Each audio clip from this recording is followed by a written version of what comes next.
बड़ी खबर, तेल संकट के बीच अब पेट्रोल और डीजल के दामों में इजाफा किया गया है। 3-3 रुपए प्रति लीटर। आपको बता दें, पेट्रोल डीजल महंगा हो गया है। दिल्ली में पेट्रोल की कीमत 97 रुपए 77 पैसे प्रति लीटर और डीजल की कीमत 99 रुपए 67 पैसे प्रति लीटर। तो जिस बात का अंदेशा था, हालांकि प्रधानमंत्री ने कुछ दिन पहले अपील की थी कि फ्यूल क्राइसिस है और कम से कम का इस्तेमाल करें, इस बीच अब दामों में इजाफा हुआ है। देश भर में पेट्रोल और डीजल के दाम 3-3 रुपए बढ़ाए गए हैं, लेकिन इसके बावजूद पूरे देश से अपील की गई है कि हो सके तो कम से कम पेट्रोल फ्यूल की खपत करें और साथ ही पब्लिक ट्रांसपोर्ट का इस्तेमाल करें। हमारे सहयोगी नेशनल एडिटर अमित कुमार हमारे साथ फोन लाइन पर जुड़ चुके हैं। अमित, हालांकि जिस बात का अंदेशा था वही हुआ है कि लोगों को डर था आज नहीं तो कल डीजल पेट्रोल के दाम बढ़ सकते हैं। ये देखिए, ये स्वाभाविक है कि जिस तरह से संकट है पश्चिम एशिया का, और इस बात का इंडिकेशन भी दिया जा रहा था कि आने वाले समय में चीजें बिगड़ेंगी, क्योंकि सरकार अपनी तरफ से लगातार ही कोशिश कर रही थी कि आम आदमी पर बोझ ना पड़े। लेकिन जब पेट्रोल की कीमत में इजाफा होगा और वहां पर जो संकट है वो फिलहाल लग नहीं रहा है कि बहुत जल्दी कुछ हटने वाला, तो ऐसे में 2 दिन पहले जो आरबीआई गवर्नर थे उन्होंने भी कहा था कि आने वाले समय में पेट्रोल और डीजल की कीमतें बढ़ सकती है। वही हुआ, लेकिन सरकार की कोशिश यही है कि बोझ कम से कम पड़े, तो उस लिहाज से सिर्फ लगभग 3 रुपए के आसपास बढ़ाया गया है पेट्रोल डीजल की कीमतों में। मुझे लगता है कि सरकार की भी कोशिश यही है कि कम से कम बोझ पड़े, कम से कम असर हो। लेकिन हमें इस बीच सरकार को बहुत सियासी हमलों का अब सामना करना पड़ेगा, क्योंकि विपक्ष काफी वक्त से इस बात के ताक में बैठा था कि इलेक्शन खत्म हो, नतीजे आए और फिर तेल पेट्रोल के दाम बढ़े, फिर वो सरकार पर हमलावर हो। पहले से ही कह रहे थे कि ऐसा होने वाला है। नहीं, निश्चित तौर देखिए, ये होना था और सरकार के पर दबाव बढ़ेगा। दबाव विपक्ष की तरफ से ये बार बार कहा गया था कि इस तरह के हालात पैदा हो रहे हैं जिसके लिए सरकार जिम्मेदार है। लेकिन आप देखिए कि जो वेस्ट एशिया की हालत है वो इस तरह की है कि आप कुछ भी नहीं कर सकते हैं, और यहाँ पर लगातार लगभग 3 रुपया 14 पैसे पेट्रोल बढ़े हैं, 3 रुपया 11 पैसे लगभग डीजल बढ़े हैं, और ये रेट इसलिए भी बढ़े हैं क्योंकि ये आपके कंट्रोल में नहीं है, कोई सरकार के कंट्रोल में नहीं है। सरकार कोशिश ये कर रही है, बाकी दुनिया में अगर दूसरे देशों में देखें तो ज्यादा बढ़ी है। भारत का अगर देखें तो काफी लंबे समय तक पेट्रोल डीजल की कीमतों पर रोक लगा रखी थी। सरकारी कोशिश बार बार यही है कि कम से कम असर आम लोगों पर पड़े, और इसीलिए लिमिटेड ही बढ़ पाए हैं, बहुत ज्यादा दाम अभी बढ़ा नहीं है। लेकिन हाँ, भविष्य में आशंका है अगर हालात इसी तरह से रहेंगे तो दाम और बढ़ सकते हैं। इस बात का इंडिकेट आरबीआई गवर्नर ने भी किया था। इसके लिए प्रधानमंत्री ने कहा है कि अपील की है कि लोगों को अपने जो लाइफस्टाइल है, जहां जरूरत हो वहीं पर करे, उस तरह से थोड़ी कटौती करे, कि ताकि ये जो संकट है इसमें सब मिलजुल कर साथ में आए, ताकि वो समस्या से, इस संकट से उबर सके। और ये बहुत बड़ा चैलेंज था भी हमें। देखिए, जब जंग शुरू हुआ है, तकरीबन 3 महीने का वक्त हो गया है, तब हमारे पास 1 महीने का रिजर्व था। उसके बावजूद इंडियन जहाजों को आने की इजाजत दी गई। कहीं ना कहीं एशियन मुल्कों के मुकाबले हम लोग अब तक बैलेंस्ड तरीके से चलते आ रहे थे। हमारा जो तेल रिजर्व था वो काफी बेहतर कंडीशन में भी था। नहीं, और अभी भी देखिए, अगर आप कहें तो जो तेल का रिजर्व है वो बेहतर कंडीशन पे अभी भी है, क्योंकि भारत सरकार ने ये तय किया और ये प्रयास किया कि जो संकट शुरू हुए तो इसके बाद और भी अल्टरनेटिव रूट्स देखे गए। हॉर्मुज की वजह से हमारे जो टैंकर्स थे वो उसके सप्लाई चेन पे असर पड़ा, लेकिन इसके बावजूद सरकार की कोशिश थी कि और रास्ते अपनाए जाए। लेकिन हर चीज में वक्त लगता है। जैसे कि आप देखिए, जो गैस की बात आ रही है, एलपीजी गैस की, जो उसके पहले करीब जो 35 से 40 दिन का जो हुआ करता था, जो एक साइकिल हुआ करता था, जो कि अब नए जब जगह से आप लेंगे तो वो 90 दिन का हो जा रहा है, तो उसमें वक्त लगता है। तो इसीलिए सरकार प्रयास लगातार कर रही है कि कैसे अल्टरनेटिव रूट से, अल्टरनेटिव कंट्रीज से भी तेल की आयात किए जाए, और इसीलिए इतने दबाव के बावजूद अभी तक कीमत नहीं बढ़ पाई थी। लेकिन जब संकट लगातार बढ़ रहा है तो आपके पास एक दबाव है, क्योंकि आने वाले समय में ये कब तक ये संकट रहेगा पश्चिम एशिया का, किसी को इसका अंदाजा नहीं है। और सबसे बड़ी बात कि अगर ये वहां पे हॉर्मुज खोल भी जाता है तो वहां पर जिस तरीके से युद्ध हुआ था, कई तरह के कई रिफाइनरीज में बम गिरे हैं, कई उनकी जो सप्लाई चेन है, उनका जो पश्चिम एशिया कंट्रीज हैं उनके सप्लाई चेन में दिक्कत। लेकिन अब सवाल देखिए, हमें देश भर में ये जरूर उठेंगे कि एक तरफ तो कई मुल्क ऐसे हैं जहाँ 30, 40, 50, 100 रुपए तक भी प्रति लीटर में इजाफा हुआ है। पाकिस्तान में ही देख लीजिए 350-400 रुपए फ्यूल का दाम है, और ऐसे में अगर भारत में 3 रुपए का इजाफा फिलहाल हुआ है स्थिति बैलेंस करने के लिए, तो एक तरीके से देखा जाएगा हम, जैसा कि आप खुद कह रहे हैं, बहुत बेहतर कंडीशन में हैं। लेकिन सवाल ये भी उठेगा कि इस वक्त का इंतजार क्यों किया जा रहा था। सरकार पर निशाना जरूर साधेंगे कि चुनाव खत्म होने का ही वेट कर रहे थे। नहीं, विपक्ष की भूमिका जो है वो हमेशा विरोध करने की होती है। अगर आप पहले कर देते तो था कि इतनी जल्दबाजी क्यों है। देखिए, सवाल उठाना, विपक्ष का काम है सवाल उठाना। सरकार बहुत सारी चीजों को देख कर करती है। आपको याद होगा जब लगभग 28 मार्च के आसपास जब शुरू हुआ था, फरवरी के आसपास जब शुरू हुआ था ये वॉर, तब से सरकार इस बात पर लगातार ग्रुप ऑफ मिनिस्टर्स की मीटिंग हो रही थी। उन्होंने कई तरह की बात की, लगातार सरकार मॉनिटर कर रही थी कि लोगों को दिक्कत ना हो। शुरू में कि घरेलू गैस में दिक्कत ना हो, इसलिए कमर्शियल गैस पर रोक लगाई गई थी। उसके तो कई तरह के जो मेजर्स हैं सरकार ने लिया है। मकसद एक ही है कि आम लोगों को दिक्कत ना हो। अब ये दाम बढ़ना था, अब कब बढ़ना है, कैसे बढ़ना, ये सरकार तय करेगी। विपक्ष की भूमिका है वो हमेशा सवाल उठाएगी कि चुनाव था, चुनाव के बाद बढ़ गया। लेकिन मुझे लगता है कि जो भी वजह रही, लेकिन एक लंबे समय तक आम लोगों को राहत तो दिया गया। भले आप इसको चुनाव से जोड़ दे या जो भी वजह रही, मैं बार बार ये बात कहूंगा कि सरकार ने इतने दिन तक आम लोगों को राहत देने की कोशिश की, और आगे भी कैसे राहत दे। इसीलिए दाम जो है बाकी देशों की तुलना में भारत में बहुत कम बढ़ाया गया है।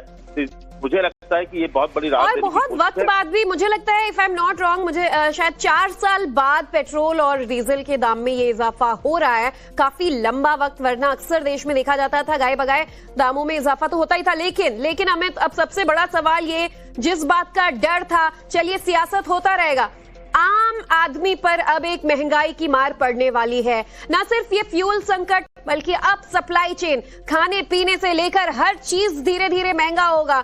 लोग डर रहे थे कि मोदी जी ने कुछ अपील की तो क्या ये आने वाले खतरे की आशंका थी, संभावना थी, तो कहीं ना कहीं कुछ वैसा हो भी रहा है। देखिए एक चीज तो समझनी पड़ेगी, जो करीब $60-65 प्रति बैरल था पेट्रोल की कीमत, वो $115 तक पहुंच गया है। और जो ऑयल मार्केटिंग कंपनीज है, लगभग 1000 करोड़ रुपए का नुकसान रोज हो रहा है इन तमाम चीज, क्योंकि सरकार ने एक दबाव बना के रखा था कि आम लोगों को परेशानी ना हो, तो आपने जो पहले मुनाफा कमाया उसका फायदा अब आम लोगों को मिलना चाहिए। और ये होगा। देखिए, अगर दाम बढ़ेंगे तो उसको ये एक तरह से पूरा सिस्टम में असर पड़ता है। जब हर चीज के दाम बढ़ते हैं, ट्रांसपोर्टेशन बढ़ता है, कई ऐसी चीजें हैं जो ट्रांसपोर्टेशन के जरिए पहुंचता है, तो हर चीज में दाम बढ़ गया। और वैसे भी माहौल जो बना हुआ है, जिस चीजों से एक्सपोर्ट इंपोर्ट का भी असर पड़ रहा है इसमें, तो सरकार, इसीलिए प्रधानमंत्री मोदी ने क्यों अपील की? प्रधानमंत्री मोदी ने अपील की कि वही चीजें करे जो आपको जरूरत है। अभी ऐसा वक्त आ गया है क्योंकि समय इस तरह का है कि आपको संयम बरतने की जरूरत है, खर्च कम करने की जरूरत है। सिर्फ इसलिए नहीं कि कटौती करिए, खर्च इसलिए करिए कि समझदारी से खर्च कीजिए। मुझे लगता है कि प्रधानमंत्री का जब कहने का मकसद ये थे, अगर इस तरह के जो वेस्ट एशिया के संकट है, जिसका असर सीधे सीधे बाजार पे पड़ रहा है, आपकी पेट्रोल डीजल से जो शुरू होता है उसका असर आपकी जेब पर पड़ता है, तो इसके लिए जरूरी है कि आप संयम के साथ ये करें, खर्च वहीं पे करें जहां जरूरत है। और निश्चित तौर पर इस तरह से जब हालात बनेंगे तो इसका असर आपकी जेब पर होगा, और आने वाले समय हो सकता है महंगाई और बढ़ेगी। आपने खुद देखा कि महंगाई का जो स्तर है वो पिछले 42 महीने में सबसे ऊपर कल दिखा। तो ये होना है, और ये पूरे सिर्फ भारत पे नहीं, पूरी दुनिया पर इसका असर हो रहा है। और भारत कोई उससे अछूता नहीं है, लेकिन मोदी सरकार की ये कोशिश लगातार है कि इसका कम से कम असर आपकी जेब पर हो, और पेट्रोल की कीमत को जो भी बढ़ा सकते हैं वो भी एक हिसाब से बढ़ाया जाए, ताकि बहुत ज्यादा असर आम लोगों पर ना पड़े। और लगातार हम अपने स्क्रीन पर दिल्ली के भी नए कीमत जो है, मेट्रो शहरों की भी जो नए कीमत होंगे पेट्रोल और डीजल के दिखा रहे हैं, लगभग 97 रुपये 67 पैसा। लगभग सोचिए, ये जो पेट्रोल का दाम है 97 से 99 रुपए तक अलग अलग शहरों में आपको देना पड़ेगा प्रति लीटर। डीजल 90 रुपए के आसपास अब आपको प्रति लीटर देना होगा। ये हम आपको अलग अलग मेट्रो शहरों की जो दाम है वो बता रहे हैं, लेकिन ये बढ़ोतरी जंग की वजह से जो एक अंतर्राष्ट्रीय दबाव बना था उसका असर है, और कहीं ना कहीं अब सप्लाई चेन प्रभावित होगा। ये महंगाई का बड़ा झटका है, और सबसे ज्यादा असर जो है गरीब और मध्यम वर्ग पर इसका पड़ने वाला है, क्योंकि सिर्फ तेल महंगा नहीं हुआ है, सिर्फ डीजल पेट्रोल महंगा नहीं हुआ है। इससे पहले एलपीजी के दाम तो बढ़े थे, लेकिन अब धीरे धीरे ट्रांसपोर्ट, सब्जियां, रोजमर्रा के सामान की कीमतों पर इसका असर तो पड़ेगा। लेकिन इस बीच सरकार ने अपील भी की थी संयमित खर्चे की, इस्तेमाल की। अब अमित, एक चीज ये देखना होगा कि चाहे सरकारों में भी, दिल्ली सरकार में भी हमने देखा, कल रेखा गुप्ता ने कुछ अहम फैसले लिए, अलग अलग राज्यों में भी हम देख रहे हैं कि खासतौर पर बीजेपी शासित में मुख्यमंत्री से लेकर तमाम मंत्री संदेश दे रहे हैं कि कैसे वो पब्लिक ट्रांसपोर्ट का इस्तेमाल कर रहे हैं, कॉन्वॉय कम कर रहे हैं, कम डीजल पेट्रोल की खपत कर रहे हैं। अब कंपनियों को भी फैसला लेना होगा कि हो सके तो मैक्सिमम वर्क फ्रॉम होम करें और पब्लिक ट्रांसपोर्ट को बढ़ावा दें। कल अपील खुद पहले तो प्रधानमंत्री ने भी अपील सबसे किया ही था, लेकिन कल रेखा गुप्ता ने किया कि सरकार में उन्होंने कह दिया है कि जो सरकारी दफ्तर है वहां पर 2 दिन वर्क फ्रॉम होम हो जाएगा।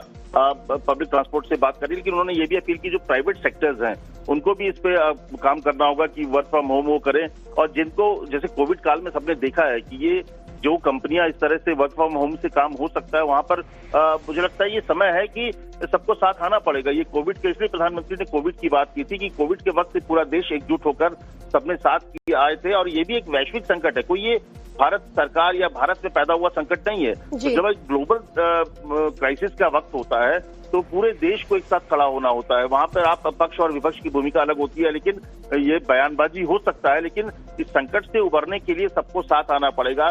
देखिए अब 2-3 दिन के लिए आप हो सकता है कि आप कहें कि फोटो सेशन चल रहा है कि ये गाड़ियां कम कर दी, वो गाड़ियां कम कर दी, लेकिन अल्टीमेटली आपको उस तरफ जाना होगा।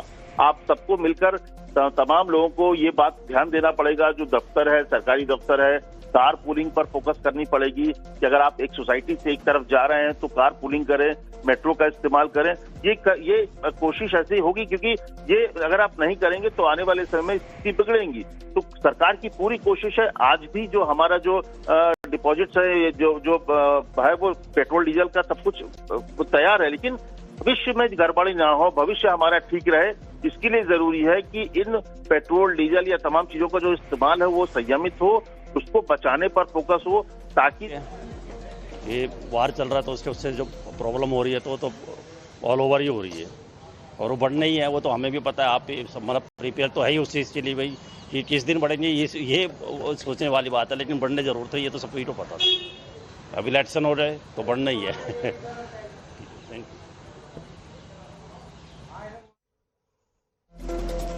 तो देखिए, बड़ी खबर इस वक्त की, आम जनता को जिस बात का डर था वही हुआ है, और डीजल और पेट्रोल के दाम में देश भर में इजाफा किया गया है।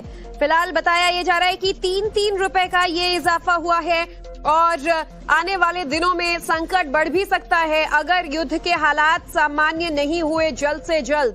तो बड़ी खबर इस वक्त की, हम आपको लगातार ये आपके जेब पर असर डालने वाली बड़ी खबर दिखा रहे हैं। सुबह सुबह आम जनता के लिए, देश के मध्यम और गरीब वर्ग के लिए ये बड़ी खबर सामने आई है कि डीजल और पेट्रोल के दाम में इजाफा हो गया है। तो इस वक्त की बड़ी खबर देखिए, आज सुबह जब आम जनता सोकर उठेगी, या फिर जो लोग उठ चुके होंगे, क्योंकि अब 7 बजने में लगभग 10 मिनट का वक्त बाकी है, लेकिन उससे पहले देश भर में सरकार ने ये बड़ा फैसला लागू कर दिया है।